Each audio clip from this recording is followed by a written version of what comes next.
Good morning, students. My name is Vidhi, and today we are going to explain the stanza of a poem, The Voice of Rain, which is written by Walt Whitman. Let's read this stanza. And who art thou, said I, to the soft falling shower, which strains to tell, give me an answer, as here translated.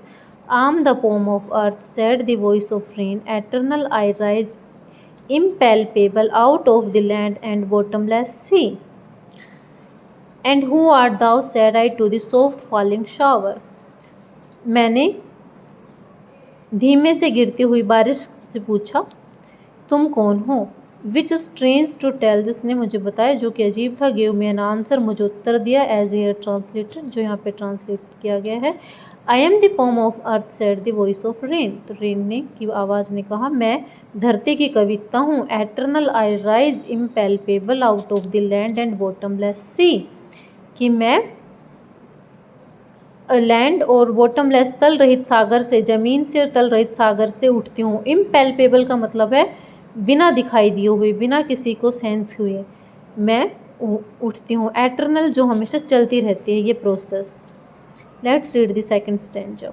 Upward to heaven, whence vaguely formed, altogether changed and yet the same, I descend to leave the draughts, atomies, dust layers of the globe, and all that in them without me were seeds only latent and unborn.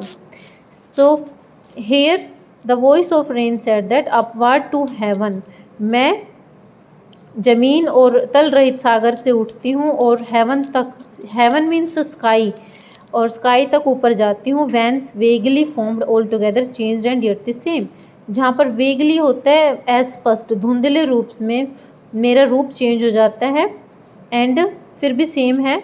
I descend to lave the droughts, atomies and dust layer of the globe, और मैं धरती की जो dust layer, धूल से भरी हुई परतें, कण और अकाल को धोने के लिए नीचे उतरती हूँ। डिसेंड मीन्स होता है नीचे उतरना, लेव means washed away, and all that in them without me were seeds only latent and unborn, और मेरे बिना जो बीज है, वो धरती पर जो गिरे हुए बीज है, वो बीज ही रहते हैं, वो छिपे हुए हैं, वो अजन्मे हैं, unborn.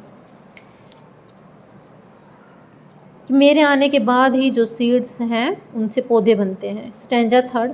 And for ever by day and night I give back life to my own origin, और दिन रात हमेशा के लिए मैं अपने ही ओरिजन, जहाँ से मैं पैदा होती हूँ, उनको दोबारा से लाइफ देती हूँ। And make pure and beautify it, और क्योंकि मैं धरती से पैदा होती हूँ तो, और समुद्र से पैदा होती हूँ, मैं वापस भी वहीं पहुँच जाती हूँ और मैं इसको शुद्ध और सुंदर बनाती हूँ। For song ensuing from its birthplace after fulfillment, wandering, racked and unracked, duly with love returns, कि जिस तरीके से एक गीत है वो अपने बर्थ प्लेस, दिल से निकलता है, और फुलफिलमेंट के बाद, ख़त्म होने के बाद, वो वहीं से वापस लौट आता है, दिल पर लौट आता है। उसी तरीके से मैं भी वापस धरती पर ही लौट आती हूँ। तो रिसाइकिल बताया गया है इसमें। Thank you.